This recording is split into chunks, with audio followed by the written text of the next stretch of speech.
Good morning students. I hope you all are doing great. I am Monica Ahlawat. Welcome to my channel Level Up Psychology. यहाँ हम कर रहे हैं IGNOU MAPC second year का subject MPCE 011 psychopathology block 1 unit 2 which is your classification and today we are going to cover last topic. This is part 6 of this unit. बाकी के पहले के पार्ट्स ऑलरेडी प्लेलिस्ट में अवेलेबल हैं channel पे, आप देख सकते हैं. एंड आज हम इसका लास्ट टॉपिक पिक कर रहे हैं which is revisions of DSM, जिसमें DSM 1 to DSM 5 के इंट्रोडक्शंस हम कवर करेंगे. Okay, so let's start with our topic today for revisions of DSM. So our topic is revisions of DSM. Okay, अब आपको याद होगा कि हमने पिछले पार्ट में, अगर आपने देखा है तो, और अगर नहीं देखा है तो आप देख लीजिए पार्ट नंबर 5. उसमें हमने बताया था कि हम DSM के रिविजन्स को पढ़ रहे हैं 2 पार्ट्स में. One is pre world War 2 and another is during और पोस्ट वर्ल्ड वॉर 2. ठीक है, तो प्री वर्ल्ड वॉर 2 की हिस्ट्री हम पहले वाले पार्ट में, पार्ट नंबर 5 में देख चुके हैं और आज हम करेंगे पोस्ट वर्ल्ड वॉर के बारे में. ठीक है, तो प्री वर्ल्ड वॉर के टाइम पे मैं थोड़ा सा ब्रीफ दे देती हूँ 2 लाइंस में कि क्या था. प्री वर्ल्ड वॉर के टाइम पे ज़्यादा डेवलपमेंट नहीं था इन योर साइकेट्री के फील्ड में, है ना, या ट्रीटमेंट और डायग्नोसिस के फील्ड में यू कैन से फॉर साइकेट्रिक इश्यूज. उस टाइम पे ज़्यादातर जो होता था वो इन पेशेंट्स का ही स्टैटिस्टिकल डेटा के ऊपर काम होता था. ठीक है, इन पेशेंट्स. उस टाइम पे आउट पेशेंट्स से रिलेटेड कुछ था नहीं ज़्यादा. फिर क्या हुआ, फिर आपका आया वर्ल्ड वॉर 2. ठीक है, वर्ल्ड वॉर 2 आपका आया. ये कब था? 1939 से 1945 के बीच में आपका वर्ल्ड वॉर 2 हुआ. अब इस वर्ल्ड वॉर 2 के दौरान क्या हुआ कि US आर्मी जो थी वहाँ पे उन्होंने देखा कि बहुत सारे उनके जो सोल्जर्स हैं वो वॉर से, जैसे कुछ वॉर की उन्होंने वापस आए तो they use to feel very stress due to combat. ठीक है, तो आफ्टर कॉम्बैट स्ट्रेस रिएक्शंस बहुत आने लग गए उनके अंदर एंड उनको काफ़ी और साइकेट्रिक इश्यूज होने लग गए. अब उस टाइम पे उनके पास ऐसा कोई भी मैकेनिज्म, कोई भी प्रावधान नहीं था कि वो उन सोल्जर्स का इंटरव्यू ले सकें और उससे आधारित फिर साइकेट्रिक इश्यूज को आइडेंटिफाई कर सकें एंड देन उनको कोई क्योर प्रोवाइड कर सके. ठीक है, तो ये चीज़ उन्होंने वहाँ पे उस टाइम पे समझी कि we are lacking this kind of facility for our soldiers. ठीक है, तो ये जो शुरुआत थी ये हुई थी वर्ल्ड वॉर 2 US आर्मी के अंदर से. ठीक है, वहाँ पे अक्सर जो आते थे सोल्जर्स उनको बैटल फटीग हो जाता था. ठीक है, इतनी लड़ाइयाँ करके, या फिर कॉम्बैट स्ट्रेस रिएक्शन उन्होंने नाम दिया इस चीज़ को कि कॉम्बैट स्ट्रेस रिएक्शन. ठीक है, तो ये एक प्रकार के नॉर्मल से नाम है कि नॉर्मल भी आप अगर किसी को कुछ बोले तो ऐसे बोल देंगे, they are not the psychiatric terms, है ना, इस तरीके से. तो एक गाइडलाइंस की, एक फॉर्मल मेथड की कमी थी उनके पास. तो फिर इन्होंने इस चीज़ पे काम करना शुरू किया कि हमारे पास ऐसा कुछ मैकेनिज्म आए जिसके थ्रू हम अपने सोल्जर्स का इंटरव्यू लें, उनकी प्रॉब्लम को समझें, एक उनको जो भी इशू से वो गुजर रहे हैं उसको हम डायग्नोज करने के तरीके निकालें, उनको स्टैटिस्टिकली हम अपने पास रिकॉर्ड करें एंड हम ऐसा मैकेनिज्म लेके आएँ जिससे कि हमारी कैजुअलिटीज़ जो हैं फॉर साइकेट्रिक इलनेस वो कम से कम हो. ठीक है, तो यहाँ से इसकी शुरुआत होती है. फिर वर्ल्ड वॉर 2 के दौरान इन 1943, ठीक है, US आर्मी ने ही एक गाइडलाइन बनाई, एक ऑफिशियल गाइड बनाई जिसको इन्होंने TB मेडिकल 203 का नाम दिया. ठीक है, अब ये TB made in 1943 it was made during World War 2. ठीक है, and it was made under the guidance of one psychiatrist जो कि ऑलरेडी आर्मी में, he was a brigadier also and he was a psychiatrist also. ठीक है, it was under psychiatrist and brigadier brigadier general William C Menninger. ठीक है,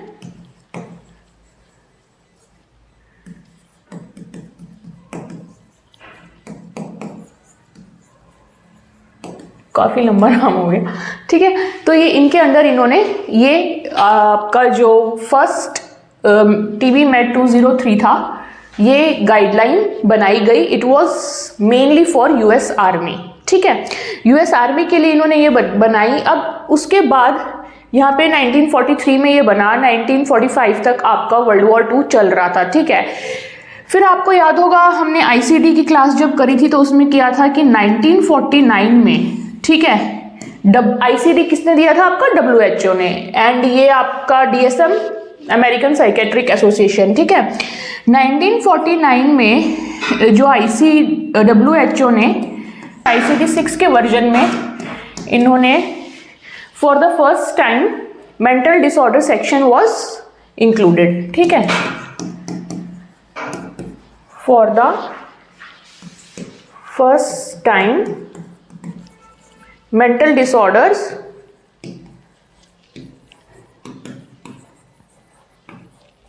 वर included. Okay, तो ये timeline आपको समझ आ रही है आई होप। 1943 में आपका टीबी मेड 203 बना, 1949 में WHO ने मेंटल डिसऑर्डर्स को स्पेसिफिकली एक अलग सेक्शन प्रोवाइड किया आईसीडी 6 के अंडर। अब कॉन्सिक्वेंटली क्या हुआ कि एपीए की एक कमेटी थी for statistics, nomenclature and statistics, APA committee consequent to these two things. ठीक है, इन दोनों के कॉन्सिक्वेंटली ये चीज हुई थी, इनका इन्फ्लुएंस था इस चीज में। ठीक है, APA committee on nomenclature and statistics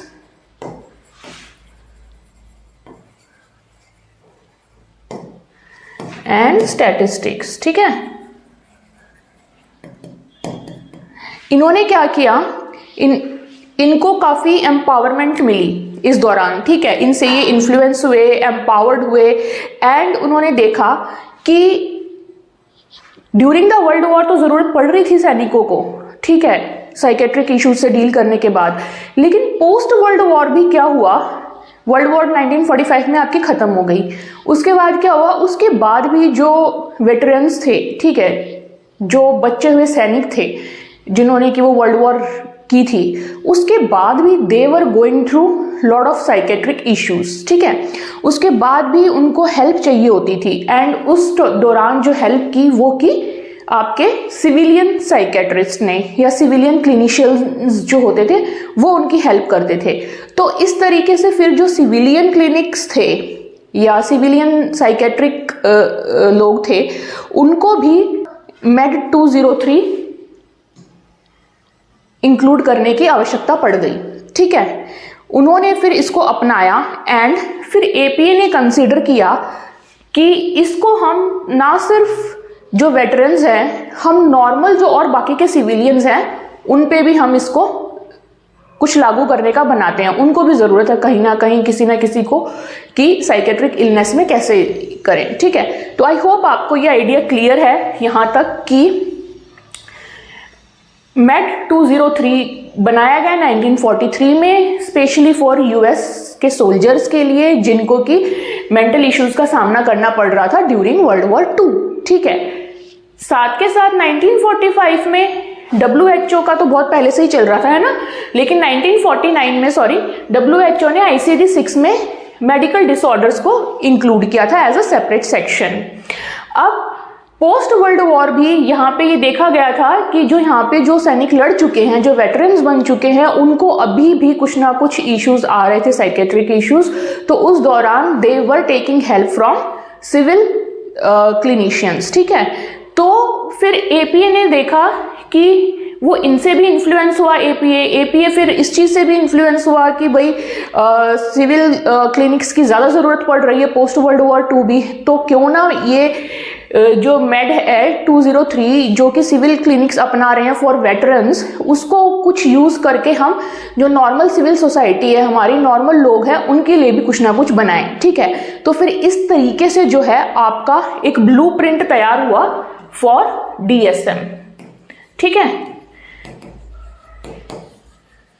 for DSM, यहां से आपका डीएसएम बनने की शुरुआत होती है। ठीक है, ये आप एक बारी नोट डाउन कर लीजिए फॉर योर नोट्स। फिर हम देखेंगे कि डीएसएम के कैसे अब आगे वर्जन्स निकल के आएंगे। डीएसएम की हिस्ट्री यहाँ आपकी कवर होती है। ठीक है, मतलब जो भी रीजन था, हिस्टोरिकल रीजन।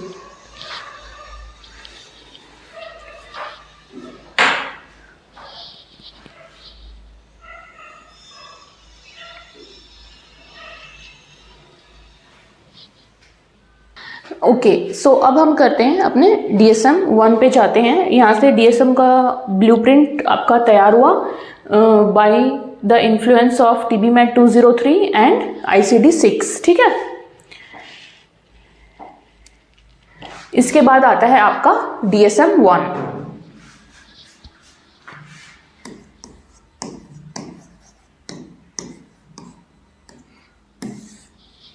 ओके, DSM 1 आपका पब्लिश हुआ था in the year 1952।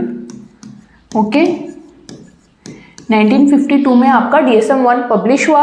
It was of 130 pages long, उसमें 130 पेजेस थे।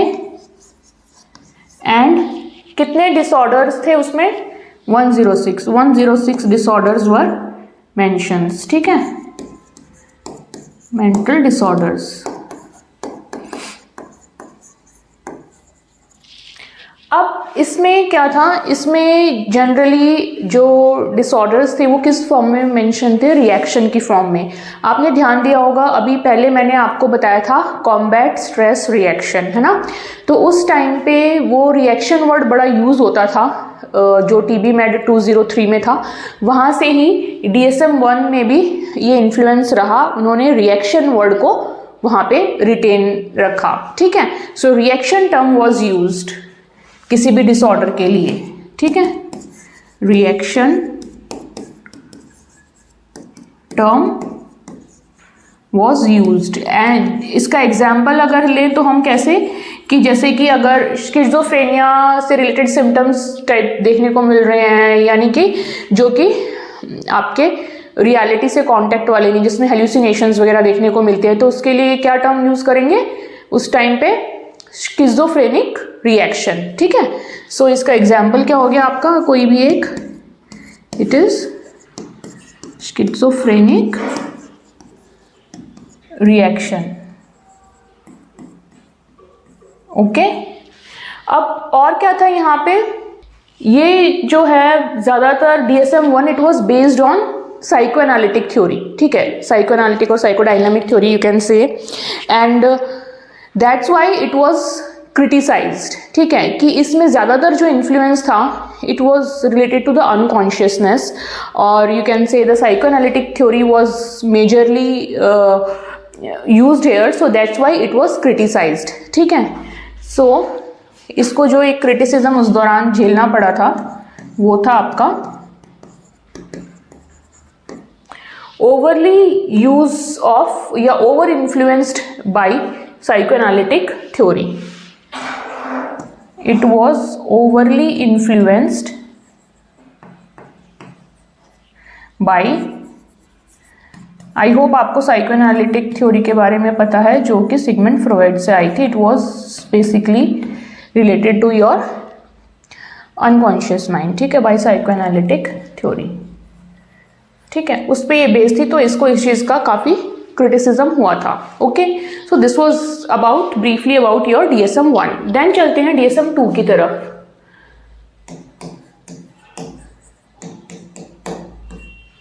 ठीक है, DSM 2, अच्छा आप एक चीज यहाँ पे ध्यान देना, DSM 1 मैंने कैसे लिखा है, DSM 2 कैसे लिखा है?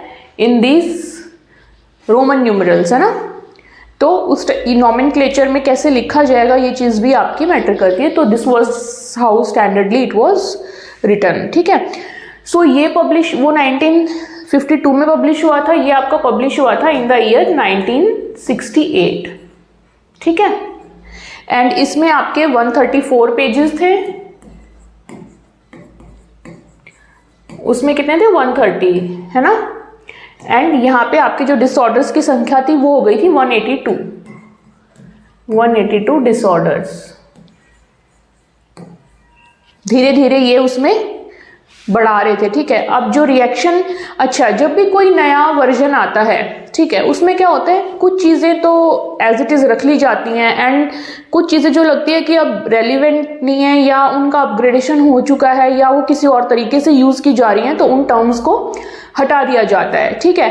तो इसी तरीके से जो रिएक्शन की जो टर्म थी आपकी, ठीक है, वो ड्रॉप कर दी गई थी। This term was dropped in your DSM-2, ठीक है। DSM-1 तक ही ये यूज होती थी। अब DSM-2 जो था वो आपका बेसिकली उसमें जो टर्म्स यूज होती थी, it was like neurosis and साइकोसिस, ठीक है। तो न्यूरोसिस जो है एंड साइकोसिस वो रिटेन किया गया था इसमें, एंड न्यूरोसिस एंड साइकोसिस के टर्म्स में ही यहाँ पे मोस्टली बातें होती थी, ठीक है। I hope you know neurosis versus साइकोसिस। न्यूरोसिस जिसमें ऐसी मेंटल कंडीशंस या ऐसी साइकेट्रिक कंडीशंस जिसमें कि आपका रियलिटी के साथ कांटेक्ट इंटैक्ट है, बट दोज साइकेट्रिक इलनेसेस और कंडीशंस जिसमें कि रियलिटी से कांटेक्ट खत्म हो जाता है, दोज आर नोन एज साइकोसिस, ठीक है। Neurosis and साइकोसिस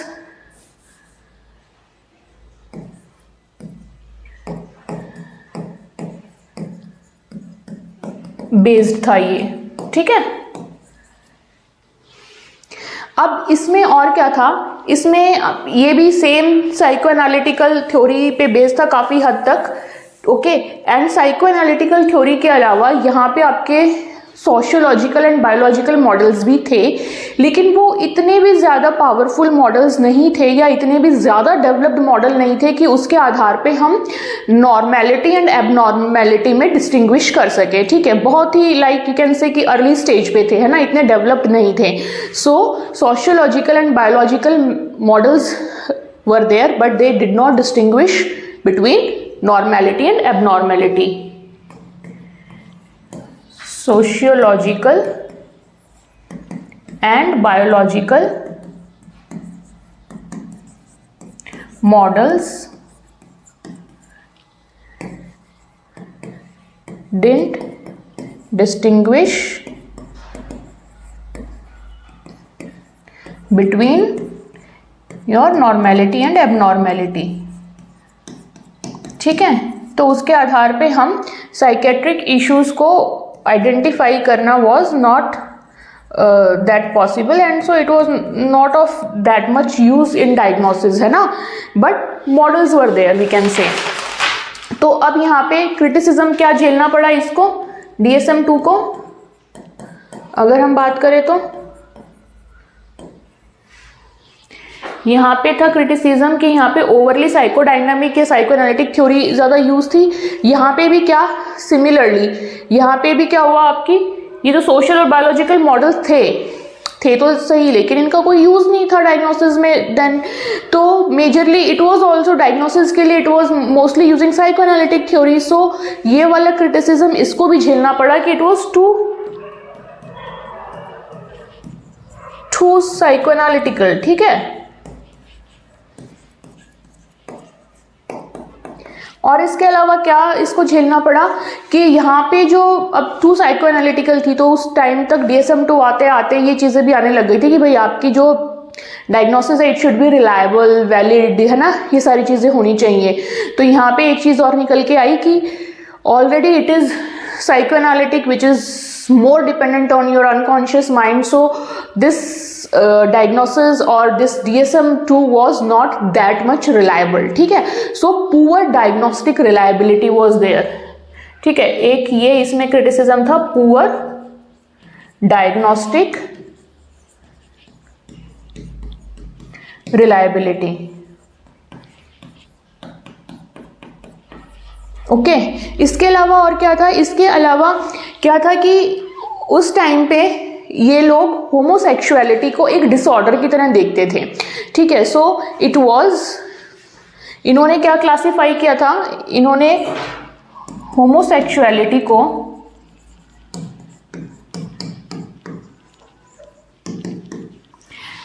they classified homosexuality as sexual orientation disorder. ठीक है,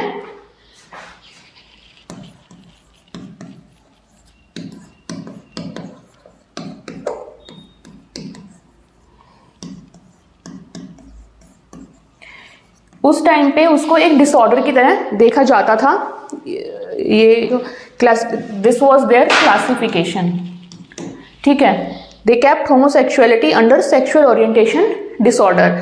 अब क्या हुआ फिर 1973 में, आई am writing it down here, ये इसके लिए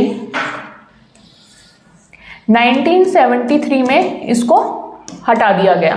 okay, it was ultimately removed in 1973, ये homosexuality from the disorder category. ठीक है, एंड यहाँ पे उस टाइम पे जब इसको रिप्लेस किया गया था तो it was replaced as ego dystonic homosexuality. ठीक है, ego dystonic homosexuality. I hope this much is clear to you. ये DSM-1 and DSM-2 हैं. Maybe you can take the notes and then we will do DSM-3 onwards. ठीक है?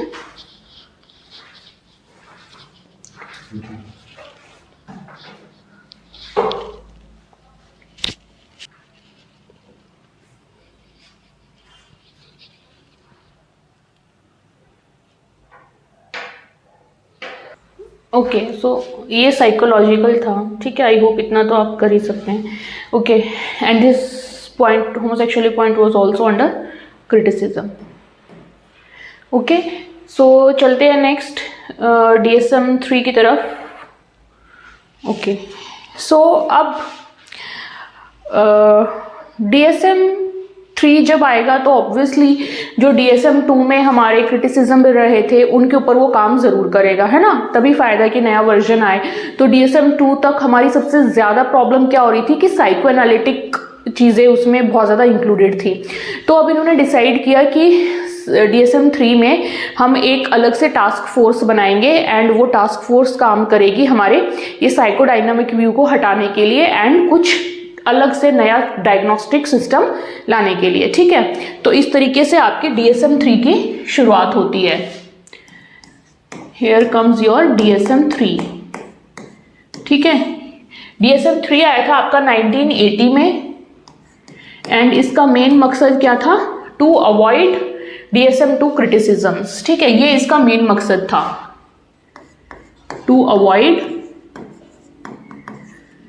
DSM-2।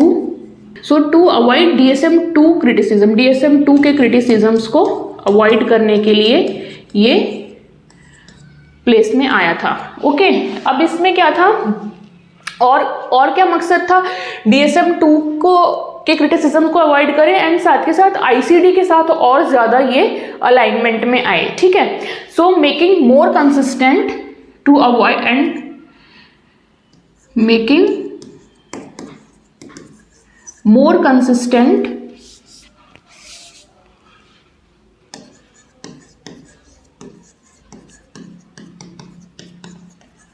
with ICD। ठीक है, ICD के साथ और भी ज्यादा कंसिस्टेंसी को बढ़ाने के लिए आया एंड इसके लिए मैंने क्या बताया आपको, एक बनाई गई थी टास्क फोर्स। ठीक है, जो कि स्पेशली इसी चीज के लिए काम करती थी। Task force was made and it was led by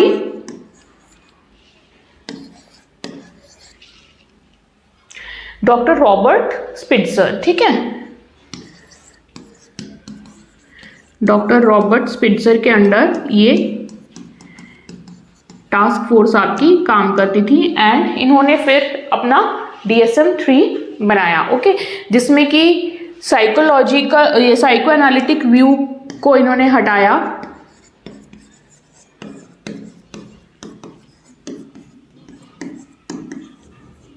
and क्या एक नया सिस्टम लेके आए, मल्टी एक्सियल, ठीक है, मल्टी एक्सियल सिस्टम को ये लेके आए। यहां से आपका मल्टी एक्सियल सिस्टम का इंट्रोडक्शन यानी कि इंट्रोड्यूस हो गया, ठीक है, जिसमें कि आपके 5 एक्सिस के बेसिस पे आपके डिसऑर्डर्स इसमें क्लासिफाई होते थे। Okay, so this was included and psychoanalytical view was removed. इसमें टोटल आपके 494 पेजेस थे, जैसे कि हमने पीछे भी पेजेस की एंड नंबर ऑफ डिसऑर्डर्स की बात की, एंड यहाँ पे 265 आपके डिसऑर्डर्स थे, ठीक है।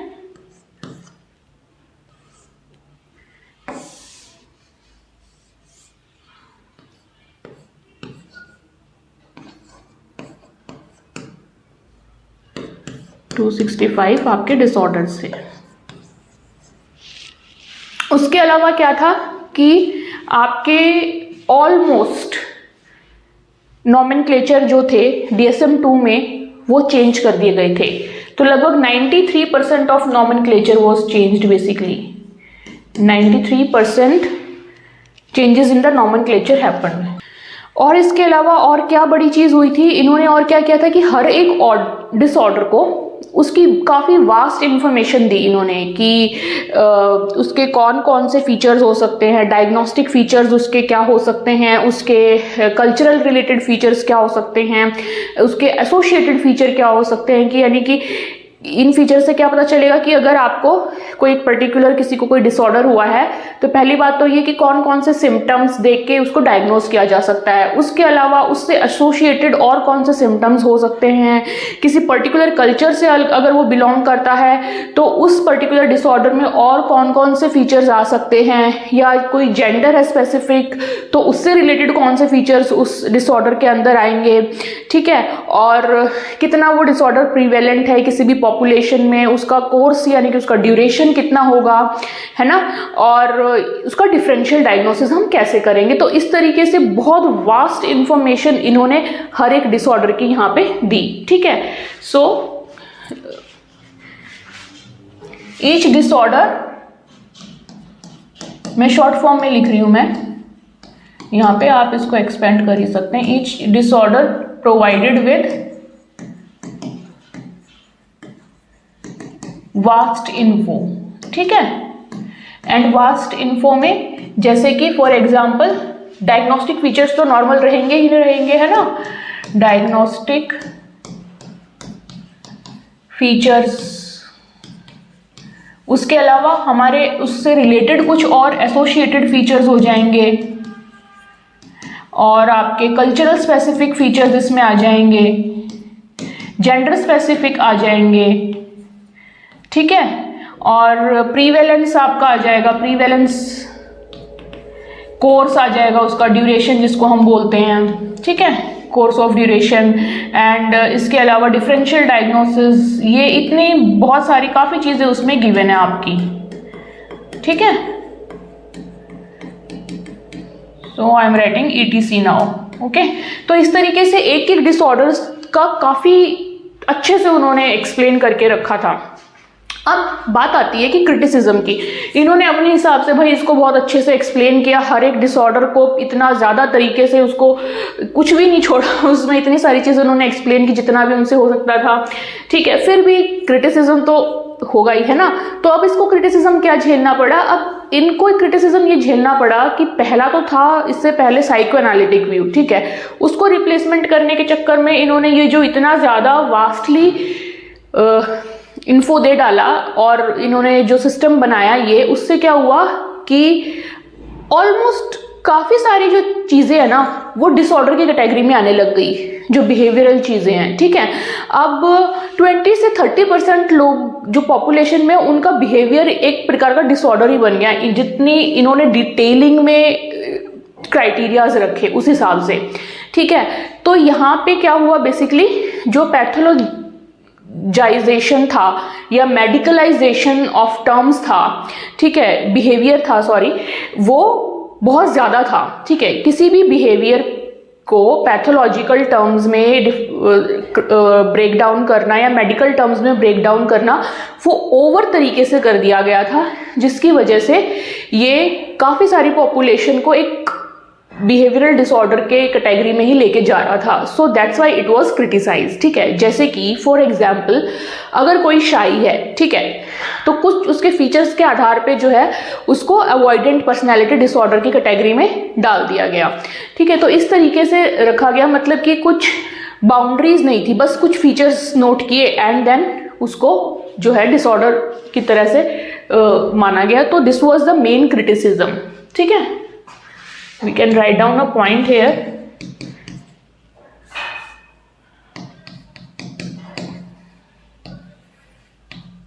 Overly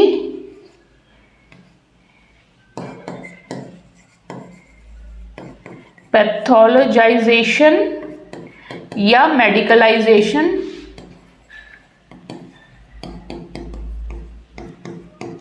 of behavior. ठीक है, ये शॉर्ट में मैंने लिखा है. आई होप इसका मतलब आपको अब क्लियर है कि क्या है. ठीक है, तो एंड इसकी वजह से क्या हुआ, इसकी वजह से ऐसा हुआ कि आपके 20 to 30% ऑफ पॉपुलेशन जो है वो बिहेवियरल डिसऑर्डर की कैटेगरी में आ गई.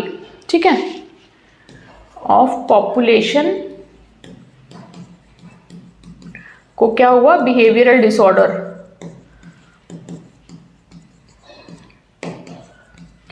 तो इस वजह से इसको बहुत ज़्यादा क्रिटिसिज्म झेलना पड़ा. एंड एग्जाम्पल आप याद रख सकते हैं, यहाँ पे लिख भी सकते हैं, जैसे मैंने शाइनेस वाला एग्जाम्पल दिया. ठीक है, अब क्या हुआ, अब भाई इतनी मेहनत की, अब एकदम से नया वर्जन तो लेके नहीं आएंगे, इसी को थोड़ा सा रिवाइज करने की ज़रूरत थी.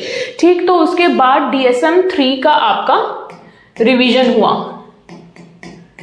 DSM-3 का DSM-3R आया. R stands for revision. ठीक है, तो DSM-3 का revised DSM, basically DSM-3 revised.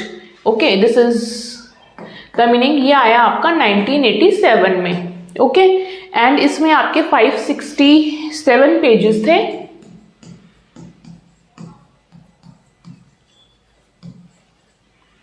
Okay, and आपके 292 इसमें डायग्नोसिस थे या डिसऑर्डर्स थे.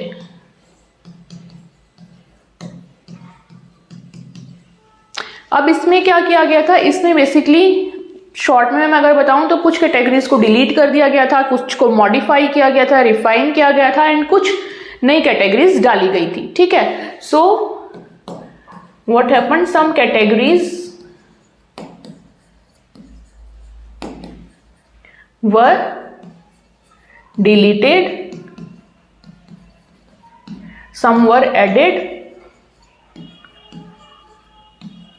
and some were refined. ठीक है, कुछ को रिफाइनमेंट किया गया.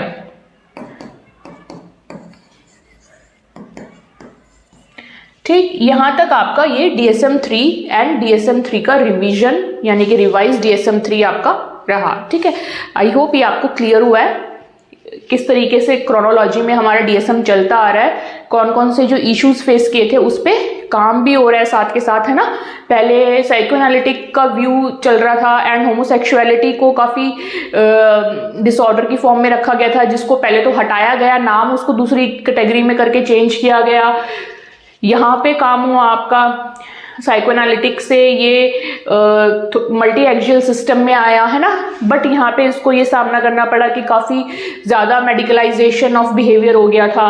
तो फिर उसको रिवाइज किया गया, कुछ एक कैटेगरीज ऑफ डिसऑर्डर्स को उसमें से हटाया गया एंड कुछ को रिफाइन किया गया, कुछ नई कैटेगरीज ऐड हुई. तो इस तरीके से इसको रिवाइज किया गया. ओके, नेक्स्ट हम करेंगे DSM-4. Maybe you can take the notes and after that.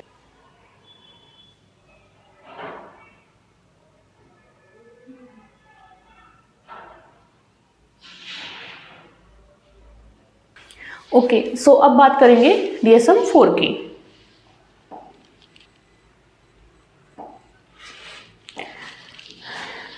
अब DSM-4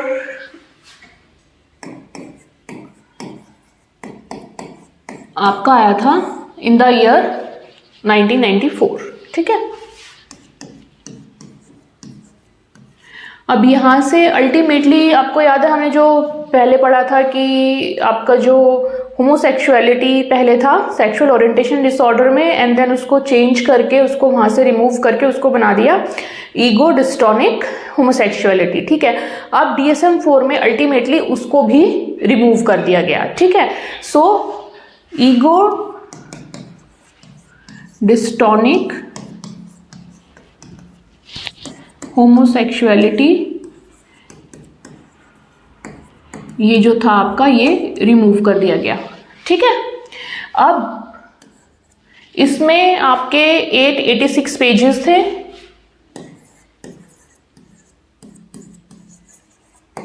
एंड आपके डायग्नोस कितने थे डिसऑर्डर्स 297, ठीक है। अब इसमें और मेजर चीज जो क्या हुई थी वो ये था कि यहाँ पे क्राइटेरिया रखा गया था for clinical significance of disorders, ठीक है। So criteria of clinical significance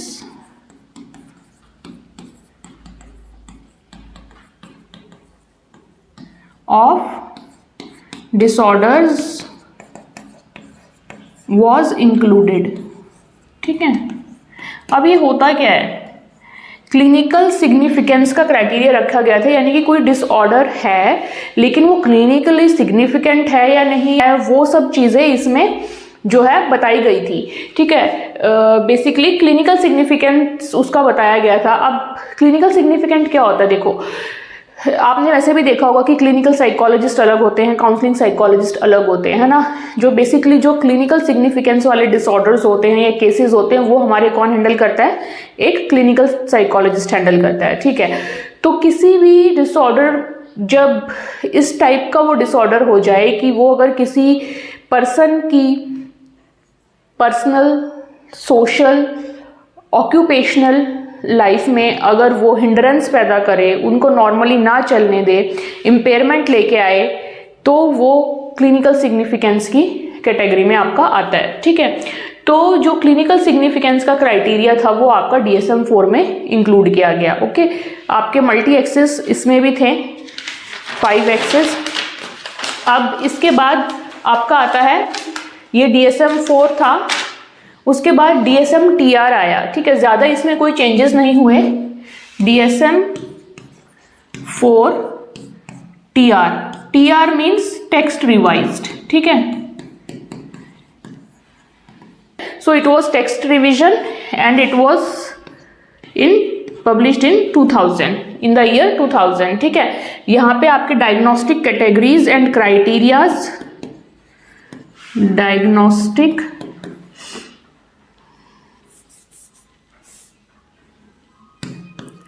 categories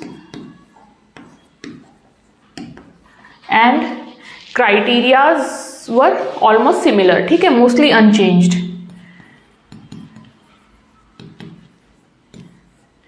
mostly unchanged they were, ठीक है। अब और क्या था इसमें क्या रिवाइज किया गया, आपका टेक्स्ट सेक्शन, ठीक है। जो टेक्स्ट जो हमने डिटेलिंग दी हुई है, एक्स्ट्रा इन्फॉर्मेशन दी हुई है किसी भी डिसऑर्डर के बारे में, ठीक है, उसको थोड़ा सा अपडेट किया गया था and that updation was basically in consistence with your ICD, ठीक है। सो ICD के साथ ज्यादा कंसिस्टेंसी बनाने के लिए टेक्स्ट को रिवाइज किया गया था, giving extra information on each diagnosis, and this is how it was updated with prevalence factors, risk factors and your research, ठीक है। तो इसमें क्या क्या अपडेशन हुई थी आपके DSM-4 में, DSM-4 TR में, it was text was revised, ठीक है। I can speak the complete sentence, maybe you can write it down and short form में मैं यहाँ लिख दूंगी, ठीक है। Text sections giving extra information on each diagnosis were updated with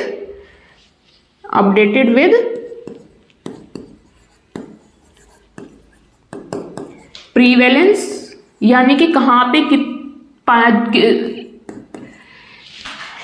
जैसे कि इंडिया में कितना % होगा, यूएस में कितना, है ना, यूएस में बेसिकली यहाँ पे बात यूएस की हो रही है, तो यूएस में किस हिसाब से कितनी % होगी उसकी, ठीक है। Updated with the prevalence risk factors बताए गए, एंड रिसर्च, जो भी तब तक रिसर्च हुई थी उसके बारे में यहाँ पे बात हुई थी। Okay, so these were updated in order to maintain consistency with ICD।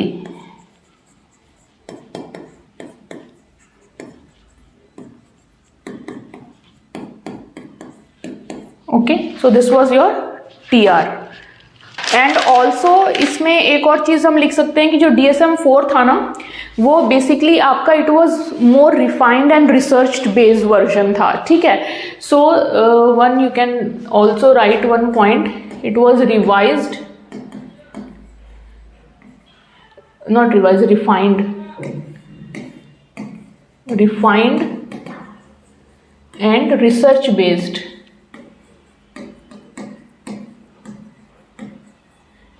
ठीक है, बहुत अब क्योंकि इनके पास डेटा आता गया है अब प्रीवियस वर्जन्स के थ्रू, एंड रिसर्चेज होती गई हैं बहुत ज़्यादा, तो अब जो भी सब्सिक्वेंट इनके वर्जन्स आए they were more updated with the output from research, ठीक है। तो यहाँ पे it was more refined and research based, ठीक है। उसके बाद आपका 4TR आया, तो DSM-4 अपने आप में ही एक काफ़ी डेवलप्ड वर्जन ऑफ DSM था, ठीक। उसके बाद आता है आपका latest which is DSM-5। Okay, अब DSM-5 में आप यहाँ पे देखो, सबसे पहले ही आपको यहाँ पे एक चीज देखने को मिलेगी कि मैंने 5 को कैसे लिखा है, ठीक है। तो 4 से ये 5 यहाँ नंबर की तरह से लिखा गया। सबसे पहला चेंज तो ये नॉमेनक्लेचर में इस तरीके से ही आया है आपका, ठीक है। अब ये आया आपका इन 2013। ओके, एंड मेन डिफरेंस आप इसका ये भी लिख सकते हैं कि शॉर्ट फॉर्म में, ठीक है, क्योंकि ये काफी सिग्निफिकेंट है, रोमन न्यूमरल से अरेबिक नंबर्स में ये आ गया, ठीक है। उसके बाद जो मल्टी एक्सियल सिस्टम था हमारा, जो DSM-4 तक चलता आ रहा था, उसको हटा दिया गया, ठीक है। So multi axial system was removed.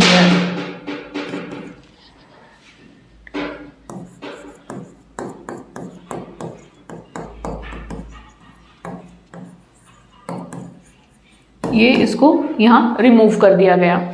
उसके बाद अब इसमें क्या आया, अभी तक जो आपके DSM-4 थे उसमें मेनली जो है ना कैटेगोरिकल अप्रोच चल रही थी कि कैटेगरीज बना दी डिसऑर्डर्स की, लेकिन यहाँ पे जो है आपका डायमेंशनल अप्रोच भी आया, है ना। आपने पढ़ा होगा, मैंने 1-2 क्लास पहले कराया भी था, क्लासिफिकेशन जहाँ पे हमने स्टार्ट होता है चैप्टर, वहाँ पे आपकी ये जो कैटेगोरिकल अप्रोच है, डायमेंशनल अप्रोच है, प्रोटोटिपिकल है, ये सारी मैंने आपको कराई हैं, तो आप पहले भी रिवाइज कर सकते हैं उस चीज को। सो यहाँ पे क्या इंक्लूड हुआ, dimensional approach with categories. Dimensional approach आपकी क्या बताती है, सिवियरिटी, है ना, कितनी ज्यादा है किसी उसकी। सो यहाँ पे your included dimensional approach.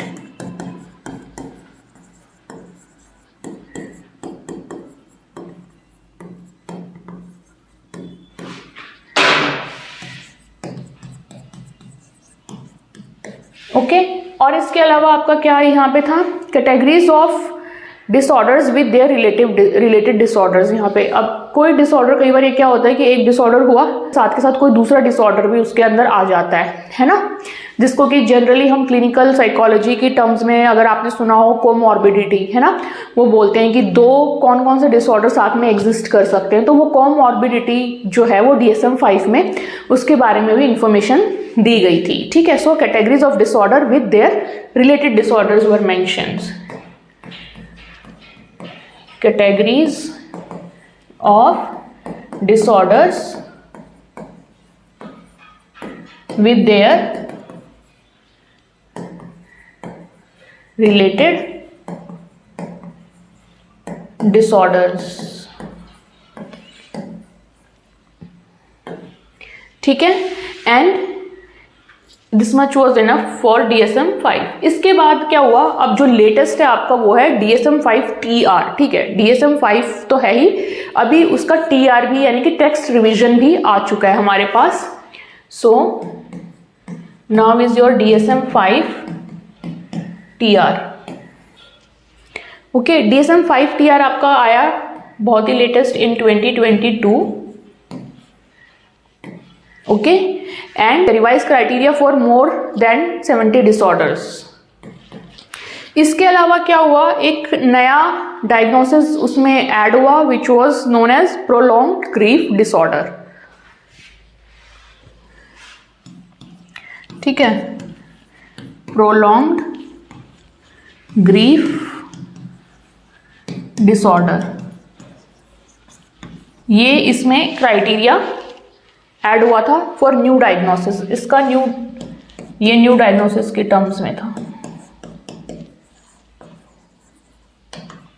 Okay, and इसके अलावा ये जो था टेक्स्ट जो इसका रिवाइज हुआ था वो मेनली इस चीज के लिए रिवाइज हुआ था कि इंक्लूसिविटी आए। इंक्लूसिविटी मतलब जितना ज़्यादा से ज़्यादा हो सके भेदभाव वो उसमें कम हो, क्योंकि जब आप कोई भी एक मैनुअल बना रहे हैं, कुछ भी एक आप चीज़ बना रहे हैं किसी एक पर्टिकुलर रीजन में, तो बहुत ज़्यादा संभावना है कि it is influenced with that culture, that language, that system, है ना।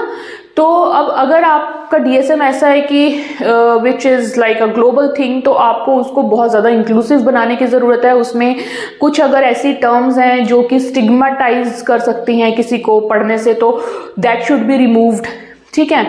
या आपके कल्चर से रिलेटेड चीज़ें या जेंडर से रिलेटेड या कुछ और टर्म्स हैं जैसे सुसाइडल टर्म्स हो गई, फोरेंसिक चीज़ें आ गई, racism, discrimination, those all kind of categories were revised and then this text revision came out, ठीक है। तो इसके लिए और बेसिकली क्या हुआ था वो मैं थोड़ा सा यहाँ लिख देती हूँ। रिवीजन इसकी दो तरीके से हुई थी। एक तो 4 ग्रुप बनाए गए थे रिव्यू करने के लिए, four review groups were made, ठीक है। इन रिव्यू ग्रुप्स ने क्या क्या, 4 कौन कौन से थे, इन्होंने क्या क्या रिव्यू किया था। तो एक ग्रुप था जो कि कल्चर रिलेटेड उसमें टेक्स्ट को रिव्यू कर रहा था एंड रिवाइज कर रहा था, अपडेट कर रहा था। दूसरा आपका रिलेटेड था विद सेक्स एंड जेंडर, ठीक है।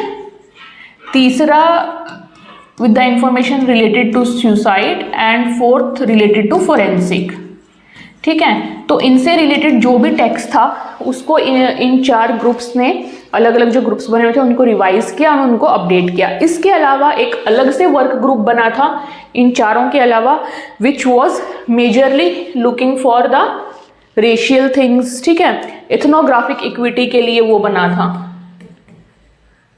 ठीक है। या इतना आप डिटेल छोड़ दीजिए या तो, which was mainly for reviewing the risk factors, ठीक है, रिस्क फैक्टर्स के लिए वो, एंड उसको रिवाइज करने के लिए। तो रिस्क फैक्टर्स आपके यहाँ पे कौन कौन से हो गए, जैसे रेसिज्म है ना, डिस्क्रिमिनेशन किसी भी आधार पे, और कोई भी ऐसी टर्म जो कि स्टिग्मा की तरह ना लगे किसी को, ठीक है। तो नॉन स्टिग्मेटाइज्ड लैंग्वेज उसमें होनी चाहिए, ठीक है। Use of non stigmatised language should be there.